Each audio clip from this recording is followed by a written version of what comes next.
Thank you, everybody, for making it out tonight. We're going to go ahead and get started. I'm doing announcements and stream stuff at the same time, so I'm going to do a weird thing where I check audio while I'm on stream. Okay, I think we're good. Cool. All right, my name is Levi Zitting, and I'm the president of Springfield Devs. Once again, thank you for making it out. It's great to see an awesome big crowd out tonight. Before we jump into our speaker for tonight, I'm going to go over a few quick announcements. The first, I'm actually going to bring up Fred Lawler. He runs another user group in town called OpenSGF, and I'll let him spend a couple minutes talking about it. Thank you, Levi. That was a lot quicker than I was expecting. Hi, I'm Fred. I am co-captain of OpenSGF, which is a brigade from Code for America, a national organization that brings in tech talent to work on projects for, well, the government or non-for-profits, things like that. So it's purely volunteer. We do training in some aspects of programming, and it's great for building up your resumes to work on projects on a national level. It shows that you can work with people throughout the country and all walks of life. We're looking for members, specifically developers. So if you're interested, we meet here every Tuesday from 6 to 8 in the BKD room or the Forvis room, whatever it's called now, and then there's another conference area there, but come join us at opensgf.org. Our Discord and meetup links are there, and we look forward to seeing you. Thank you. Yes, thank you. So another community announcement, for those of you who aren't aware, there is a conference in Branson next week called the Collab Summit. This is a conference all things Microsoft, so SharePoint, Power Apps, Teams, there might even be some .NET content there. Tickets are still on sale, so feel free to head over. It's collabsummit.org if you're interested in attending. The other thing that I'll mention is we do have a Christmas party planned in the works. I can't spoil too much about it because we're still in the planning phases, but you don't want to miss it. It's going to be December 7th here at the E-Factory. And then the last thing I want to talk about real quick before I hand it off to our speaker is our sponsors. So here's all our wonderful sponsors. They make this possible. They make it so we can buy the food and the streaming equipment and all that kind of stuff. So please give a round of applause to all of our lovely sponsors. I'll also mention that many of these people are hiring, so definitely check out their websites and stuff like that if you are currently looking for a job. So with that out of the way, the last thing to do is hand it off to our speaker, Tara, who's going to be doing this talk, Dungeons and Dragons, Becoming the Hero of the Sprint. Feel free to close anything. Hi, thank you. I'm super excited to be here. I think this is the first time I've actually been to SGF Devs in person. I usually do this virtually because I start my day very, very early. So I'm highly caffeinated right now. And I would appreciate all the interactions. If you have questions, just go ahead and yell it out. Let me know, raise hands, whatever, floats your boat. Okay? All right. I just realized this is duplicated, and all of my notes are gonna be. Oh no, sorry. It's okay. See if I can fix that real quick. Is that something we can do here? You guys mind? If you... I mean, I can try to wing it. No, you actually should be able to do that. You could treat that as a separate monitor. Okay. As long as what's going over the HDMI is the presentation, we should be good. Cool. Let's try to change this because, let me tell you, it's been a while since they've given this presentation, and don't know how well I remember it, especially while sleep deprived and caffeinated. So, let's see. All right, cool. Looks like that was a success, so let's try.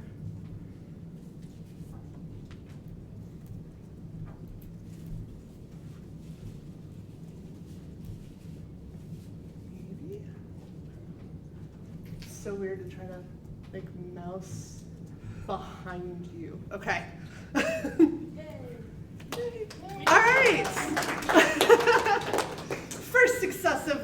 right, I love it. Okay, so Dungeons and Dragons, becoming the hero of the sprint.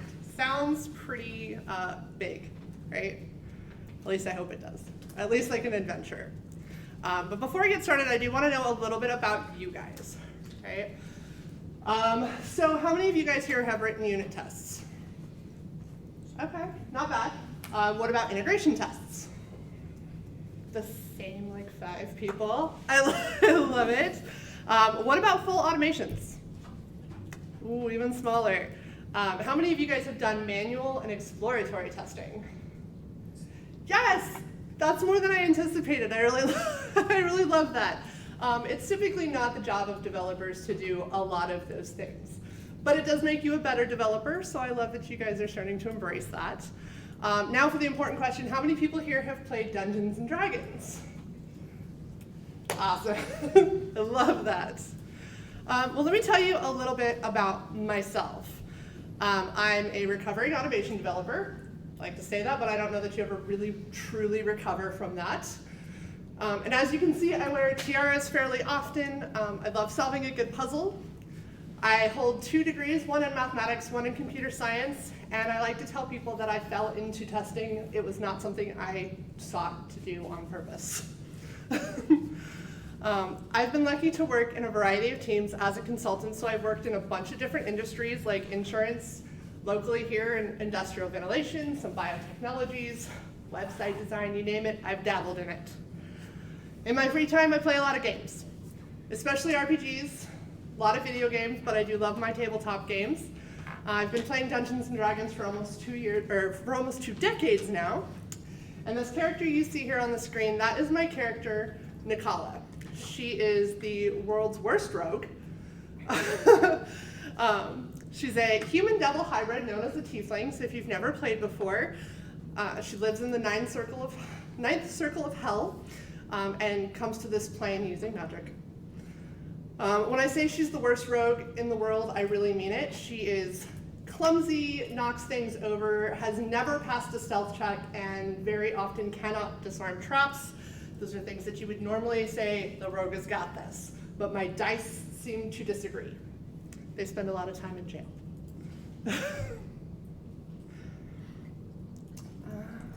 There we go.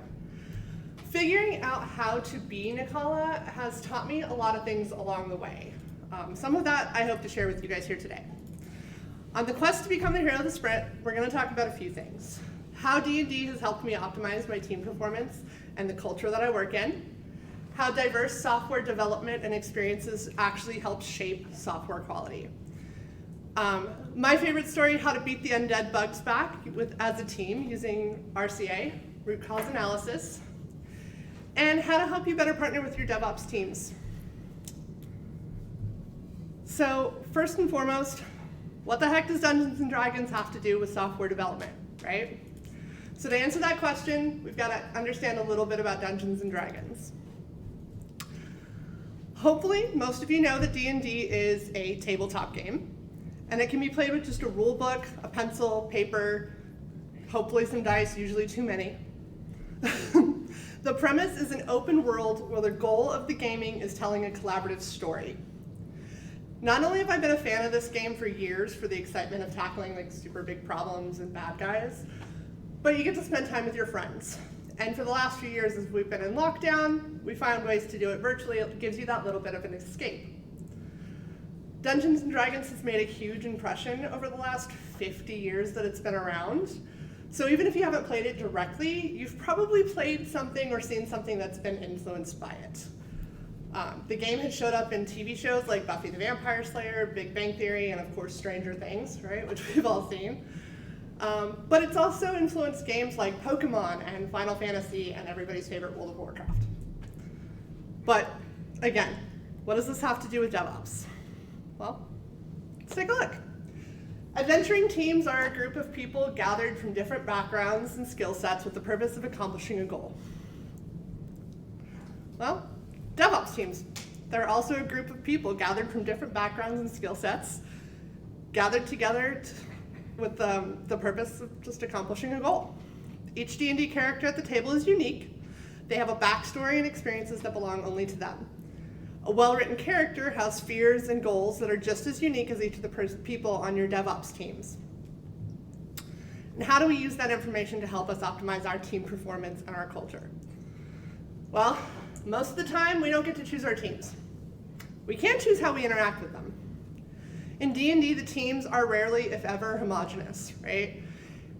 Instead, you see characters from all walks of life and background that end up somehow locked together in a quest. It might be a little bit more extreme in D&D. I can't remember the last time I had a purple team member from the Nine Hells, but I can think of a few people that come to mind. We think of certain characters, let's see. How many people have worked with a team member that you think is just absolutely evil and out to get you?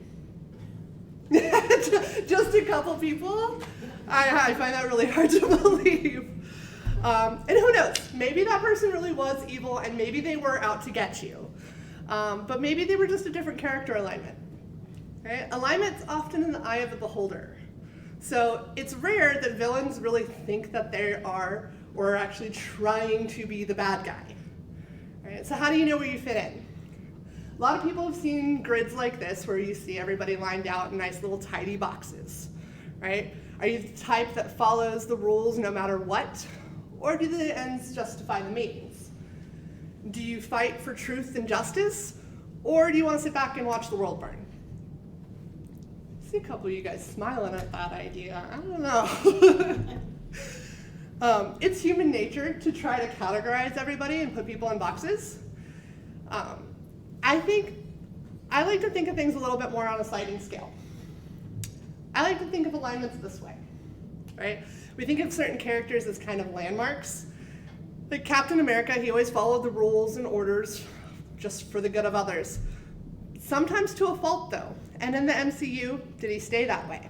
Did he stay firmly rooted in that top corner? The Joker admitted to being destructive and chaotic just for the pure joy of watching the train wreck. But he also felt he was bringing necessary balance to Batman. So where does that make him fit in? So what do you think about characters like Thanos or Frodo Baggins?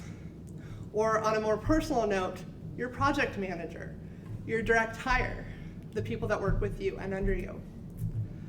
I've got a great D&D story for this, right? I like to call it the greedy wizard. This was a person who, in every session, took all of our loot, wouldn't share resources, wouldn't share information, hid things from the party, sometimes even getting us in trouble with local citizens. Well, we thought that this guy was just kind of an ass. What we didn't know until much, much later in the story was that he was constantly paying blackmail money to keep his daughter safe. That was why this highly educated wizard had joined the adventuring party. That was his backstory. Upon finding this out, though, the perceived alignment went from somewhere in this, evil, chaotic corner down here with the Joker into super predictable and a good cause, right? Who wouldn't do anything they could to protect their kids? Well, you can imagine that we turned around and were like, we are here for you. No longer was this person a bad guy, but we were like, let's go rob that bank. It's for a good cause, right? On the same side of that, in the dev world, I worked at a company where we were taking their old desktop application and this thing was old, it was built early 90s, and they were converting it into a web-based application. We had a dev on the team that was always rude, never wanted to explain their code, took bugs as a personal insult, and was just overall confrontational. Well, they'd been with the product for years and they were definitely the expert. We needed them. They were the one that had the knowledge of how everything worked, right? Come to find out, they had been told that this new and improved version was going to eliminate many of their coworkers, maybe an entire department of people they'd been working with for 20 years. Hard to not be confrontational when you're told something like that, right? So was this person being mean just to be mean? In both cases of these stories, the hard to deal with team member wasn't actually out to get all of us. They weren't just being evil for the sake of being evil, right? They both pulled their weight, got their work done. They were even valuable members of the team. But they were reacting to a situation that was unjust. That's the power of storytelling. Misconceptions can lead to a lot of issues in both teams and software architecture. Most of the time, the person who seems to be the most disagreeable is the one who is struggling with the change. And change is hard. Right? None of us like change. And the resistance to change usually comes from having a fear of having something to lose. I challenge each of you to rewrite the story the next time you come across somebody that you're struggling to deal with. Find out their story, or share your story, because sometimes it's just that matter of finally coming to see eye to eye that you might go, oh, I get it now, what can I do to help?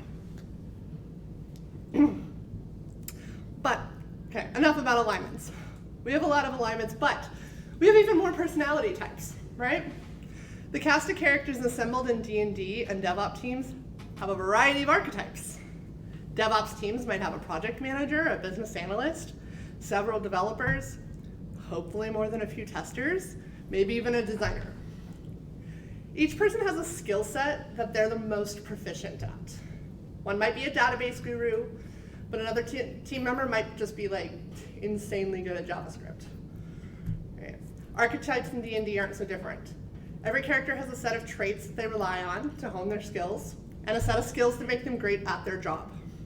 Each type of character has a favorite weapon, armors, even the terrain that will give them bonuses. Likewise, DevOps members have their own favorite tools, programming languages, and I'm pretty sure most of us have a favorite IDE to work in. My favorite thing about D&D is that all of these characters and different personality types and all the motivations get to be actively involved in creating the story. After rolling for initiative, everyone goes around in a turn and explains what their character is doing. Each turn, you have to decide what action you take, how to react, where to move.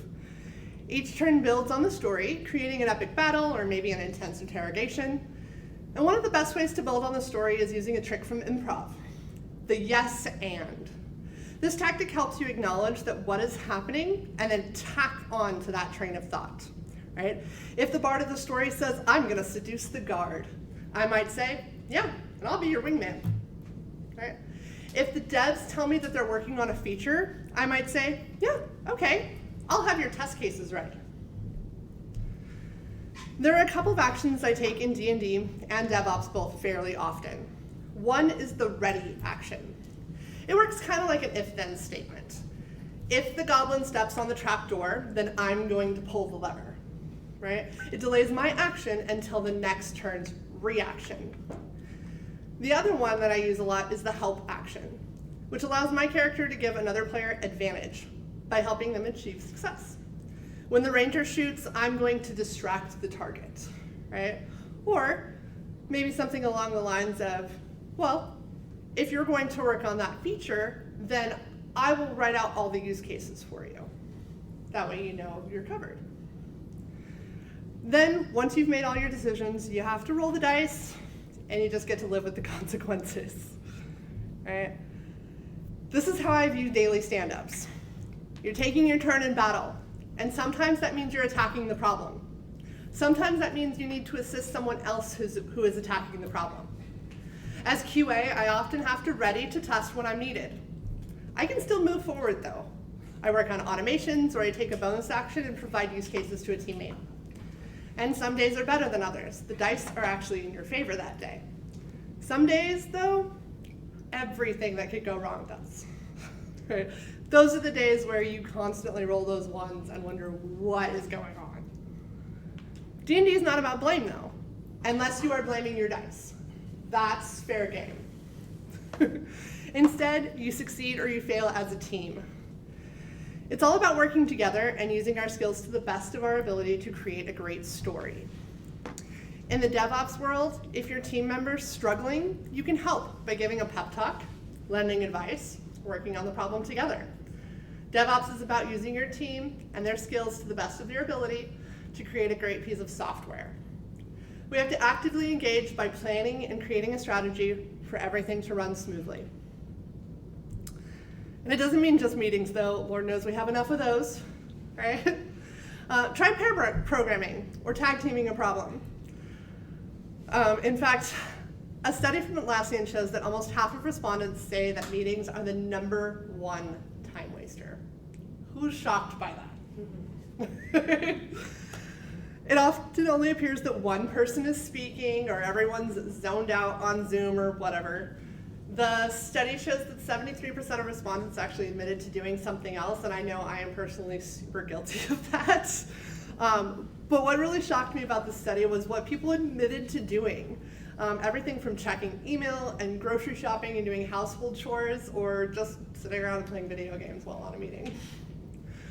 I think one of the reasons that people will dread a 30-minute meeting, but gladly sit and play a game for 8 hours, is the chance to actively participate and be heard. Right? So one of the things that I like to do to keep my meetings rolling, literally, is I bring my dice to the next meeting. When we start to get stale and everybody gets a little zoned out, when people walk into the meeting, I make them roll for initiative. That's the order you're speaking in. That's the order we're doing battle. And it gets a little competitive sometimes. You know, you start to think, okay, what can I do to give advantage to this person? Or how do I slide myself up in the ranks so I get to go first? Makes it a little bit more fun. But D&D takes a lot of strategy, right? We don't just run into battle. Well, most of us don't run into battle willy-nilly. And part of that strategy is planning around each other's strengths and weaknesses. It takes figuring out the pace of each person, how they move and what affects them and how that affects the team, right? Not every character moves at the same rate. In D&D, we call it movement. But in DevOps, we might call it sprint points, stories, capacity, velocity. The pace setter of your DevOps team might be the smaller team that has less personnel, or it might be the person on your team with the least amount of experience. How many times have we heard it said that testing is the bottleneck before release? All the time, right? Maybe it's just me, I am the tester. But often there's only one tester like me for 5 or 6 developers, and then testing doesn't begin until the developer says that it's ready, and it gets handed off. That means that QA is the party member with the slowest movement, right? And teams can't just add more testers, and team velocity affects budget and users and your overall quality.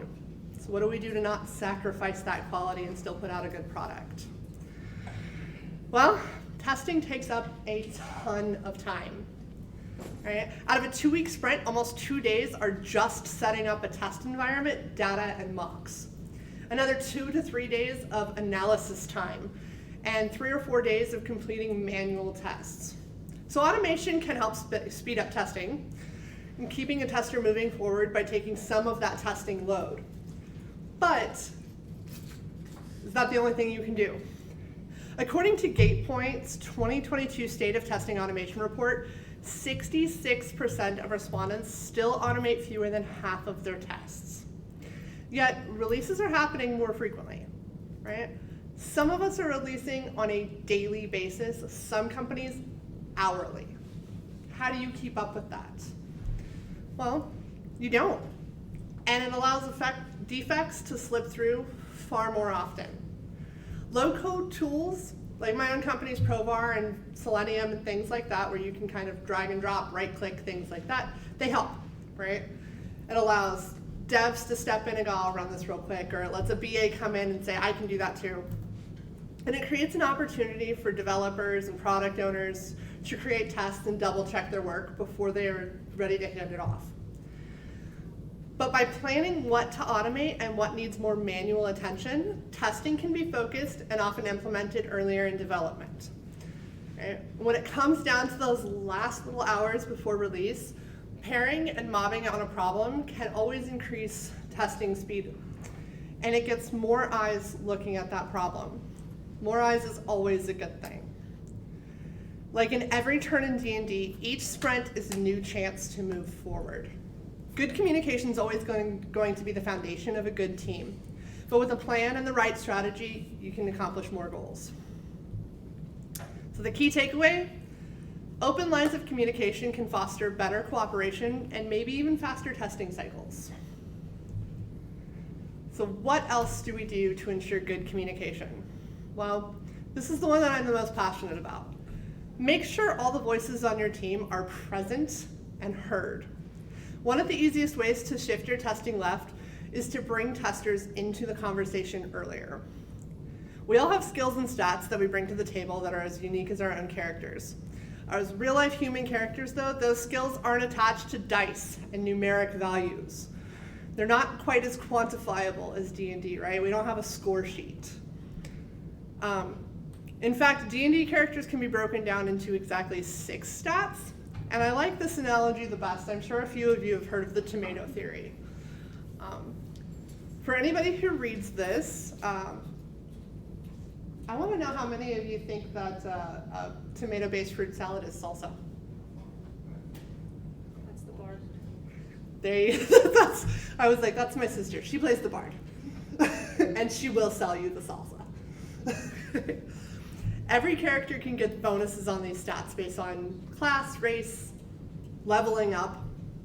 But when you talk about stats, it's easy to see why some of these are beneficial in fighting your way through bad guys or dungeon crawling for loot, right? Strength makes sense. Dexterity makes sense. Heck, even wisdom in battle is important. But do you really need charisma? I mean, do you need to be liked by the beings you're trying to slash with a sword or hit in the face with a fireball? Maybe not. And just because you have a super low score doesn't mean that you're not going to succeed at something. It's one of the best parts about playing D&D. And a high score does not guarantee you success. Have you ever seen somebody that's like super strong trying to open up a pickle jar, right? And then like some weak person, some girlfriend comes up, grabs the jar, does that tap thing on the counter and pops it right open, and you're like, I just spent 20 minutes trying to open that. It takes a variety of skills to tackle a problem. We don't have to do it alone.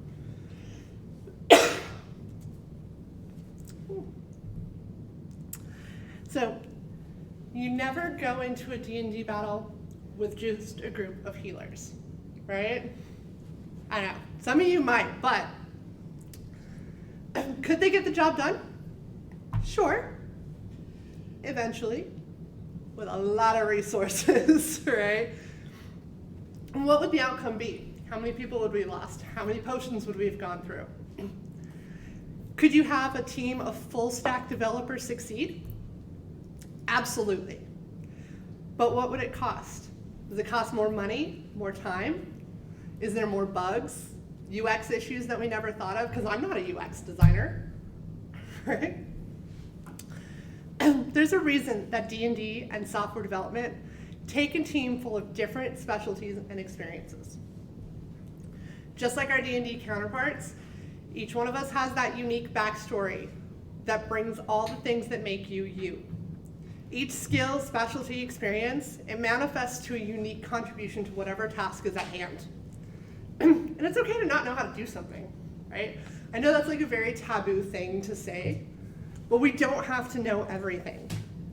You have your team to lean on.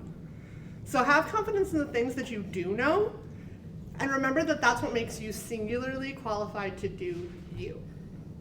When I first entered the tech space, I had no job experience as a developer or a tester to draw on. But I'd spent a lot of years before that working in processing insurance claims. It was that experience that got me my first contracting gig here at Duck Creek, actually. I had special insight when testing their software because I'd been a user of their software. I was able to point out problems and inconsistencies that hadn't been dealt with or seen before because I'd been on the other side of it. And as you can imagine, those conversations were, well, they didn't go so well. Not all those conversations can go smoothly. It's natural to be defensive and proud of your work. So testers often get painted as the bad guy. It goes back to that alignment conversation, right? And I promise we really, really are trying to be helpful, even if it doesn't come across that way. I haven't met a single tester that sits in their computer, rubs their hands together, and cackles about finding a bug and getting to log it. It doesn't happen. I know it feels that way. I promise we are not that mean. Those conversations where I've had to defend logged bugs, they're the worst. It takes a lot of effort sometimes to remember that we are actually all in it together and just want the best possible outcomes, something that we can all be proud of. As my rogue character Nicola and her team encountered big decisions and big issues like that, it was necessary to struggle through civil discourse. I say struggle. It became apparent that characters and players alike were with varying viewpoints, and it could take a lot of effort to reconcile. Our experiences simply made us see things differently, and that's okay. Whether we were debating game mechanics or how to gather information, the more often we had those discussions, the more effective we worked together as a team. Right? Practice makes perfect. It's a basic concept we've all heard since we were little. Diverse groups also perform better. In a 2014 report for the Scientific American, Columbia professor Catherine W. Phillips found that the very act of interacting with a diverse group improves performance because it forces group members to prepare better, to anticipate alternative viewpoints, and to expect that reaching consensus is going to take effort. This is something that D&D is actually known for. It's used by psychologists and youth programs to foster these exact skills. And in a world of fantasy, I like it because you can be as creative as you want. There's no limits based on race or gender roles, economic status, or religion. Somehow it's perfectly logical to have team members from completely different planes of existence. And we all have our blind spots too. Things that might never cross your mind because it's never impacted you before. To avoid writing bias into our software, it takes some diversity to overcome the problem. At one of my old schools, they recently built an entirely new building, and when it was done, they realized that all the handicap doors were put in backwards, and it was actually harder for everybody to get into the building rather than easier. Nobody tested it. And I don't know if you guys know this, but, well, facial recognition is a great example of, darker skin tones don't work. The automatic faucets that are in this building, they have a hard time with darker skin tones. And in fact, my own laptop doesn't like to let me in without a PIN code if I'm not wearing makeup, because that's how it was set up when I did the facial recognition. Might be some bias there. I can pretty much guarantee that they didn't have a female tester or somebody with darker skin on that testing team. So if we can ensure different experiences and expertise is part of the conversation, making sure all parties are there and can speak up, then it's logical to draw on the experience of others when faced with a challenge, right? You find a scroll that looks like it's an Elvish, who are you gonna ask? You're gonna ask the elf, right? Want to figure out how to best architect a JSON response? Ask the front-end dev who's going to be using it. And if you, and have any of you guys gotten to read the alt text for the James Webb Telescope images? Oh, they are accessibility goals, okay? So reach out to those people that might need them or use them to make sure that you're getting that coverage that you need. Applying these concepts to DevOps is as easy as looking around your team and asking which voices are missing. What should you do if part of your team that might help is left out of a meeting? Well, I'll give you a hint. It's usually the QA members that have been thinking about use cases and tests since grooming. Okay. But do you need a second set of eyes on something now? Well, instead of asking the person who looks and thinks like you, try asking the person you typically disagree with or that you have the most conflict with, because they don't see things the way that you do. It's those times that we have to explain our reasoning and logic that we often see the flaws in our own thinking, right? It's like having a rubber duck that actually talks back to you. As devs, we can catch things quickly, giving ourselves back that precious time to fix it and move on to the next thing. And regardless of how well our teams work together and how well we've planned, there's always going to be challenges. We are actually human after all. Those challenges in software development usually come from unforeseen bugs. Those tiny little glitches in logic or race events that make you question your life choices. Why did I get this degree? My D&D party spent months, and I mean months, on different adventures. But no matter what we were tasked with or what we were trying to undertake, we kept running into this guy. Every corner, more undead. Imagine if every session, regardless of what part of the world you're in or what goal you're going after, running into this guy. Or hordes of them. Okay? It took far longer than any of us would like to admit that they had to be coming from somewhere. But where? Well, it took the whole team investigating. Everybody questioning people around town, gathering information to find the root cause of our problems. We'd made enemies of a necromancer who was now set on our destruction and was sending these guys to pop up at every turn. Feel familiar? I think we've all had that one bug that keeps popping up again and again and again. That ghost bug that even when you're nowhere near that code and you just fixed it, it's back that next sprint. You slay the bug, you move on victoriously, and then it pops up in the next iteration. Sometimes that bug's just a symptom of a different problem. So taking a lesson from D&D, the DevOps team has a perfect opportunity to mob the problem. Get into the same room or on a call and start exploring the software together. Gather information, investigate as a team. A dev combing through code over here, one producing QA steps, breakpoints literally everywhere. New eyes on the problem can bring morsels of information and new insight that add to your root cause analysis. Working together can get a full picture and find patterns that you would have never found on your own, and usually in a lot less time than it would be for you to try to do all that investigating alone. By working together earlier in the process and shifting all of that left, relying on each other's skill sets and opening those lines of communication, doesn't matter if you're slaying a necromancer or just squashing a recurring bug. There's usually great rejoicing, right? And it's been my experience that when you have a really good sprint, the next few sprints are pretty good too.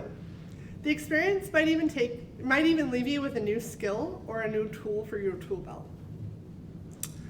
And this is the easiest, lowest effort way to grow and evolve your character too.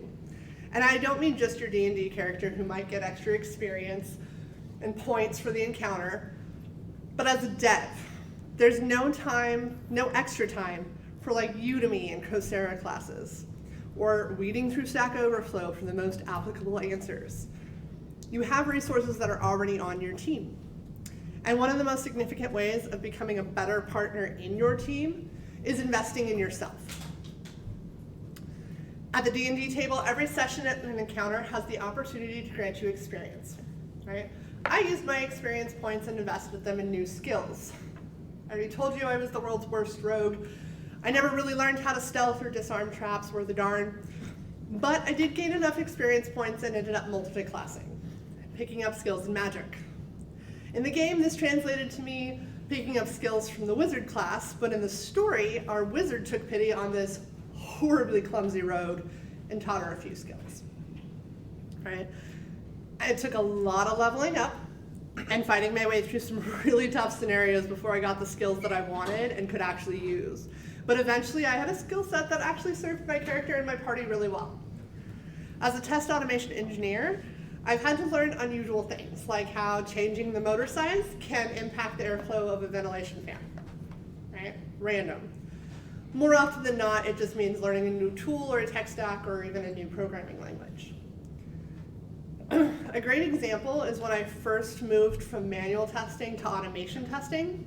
I hadn't coded in that language before, but I knew how the test needed to be set up. So a developer and I sat down, developed the framework together. We made it easy to add to, easy to maintain, and I asked a lot of questions. Probably Googled even more. But piece by piece, I learned the basics of automation. Something that felt so out of my reach when I started is now something I do without a second thought, because my teammate took the time to help me gain those skills. The more I learned, the fewer questions I had to ask, and the more people started coming to me with their questions. That always feels good. So when we don't have the skills or resources we need on our teams, we can struggle. But when struggling with a task and your immediate team is unable to help, maybe due to time constraints, or maybe they just don't know the answer themselves. There are always places to turn to. I may be a bit biased because now I work as a community builder, but this is really where I think the power of community shines. Joining a community can give you a plethora of resources and an even more diverse cast of characters and their expertise to pull from. There are Slacks and Discord communities for a variety of interests and skills and even products, right? And I'm not a social media fan. In fact, during the pandemic, I shut all my social media off.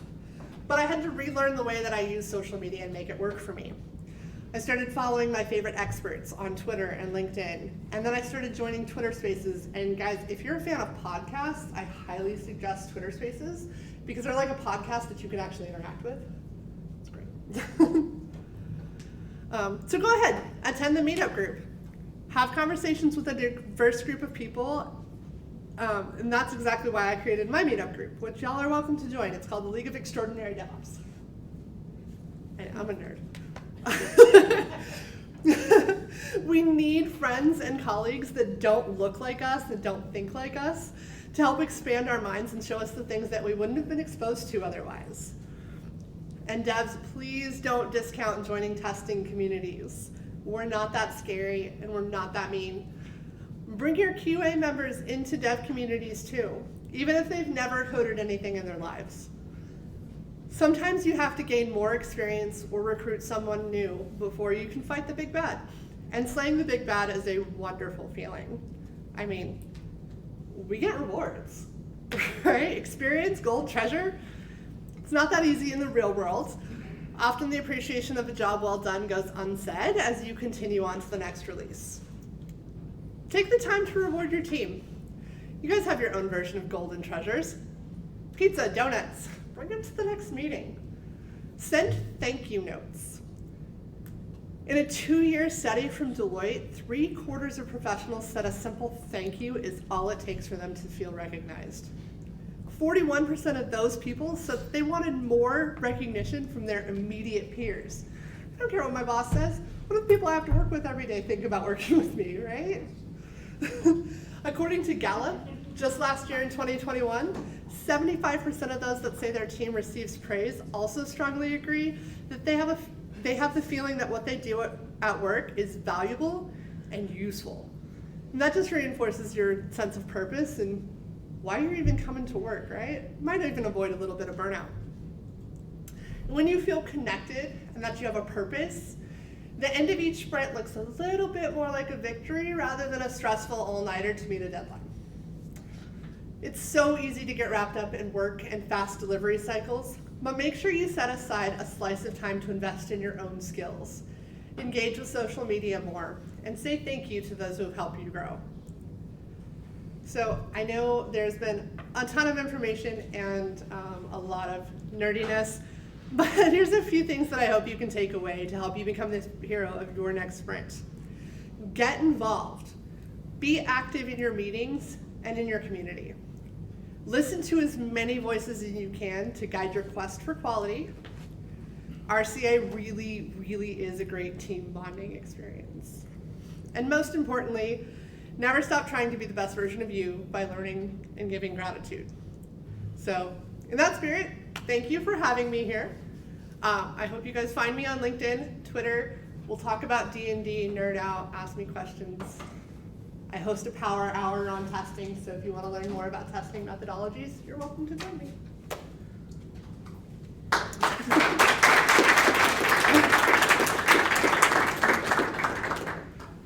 Any questions? I don't know if there's questions online too. So you talked a lot about like diversity on teams, but in my experience, it's like really hard to build these diverse teams. What kind of tips do you have for like, starting from scratch, building a team that actually has an inclusive, like, I guess, an inclusive community for it? Yeah, so it takes work, right? A lot of times it's not necessarily the applicants that you're getting or the immediate pool that you need to pull from. You actually have to look for diverse hires and people that might have skills that you need to bring in. I was on one team that really needed a UX designer, and we couldn't find anybody that had experience in UX design, but we knew a graphic designer that was amazing. That was actually colorblind. of all things, that made a great UX designer because he struggled with all of those, the colors and the shapes and things like that. And so when it came to UX, he would open up websites and go, oh, this is crap, I don't even want to be here. Great person to hire for that.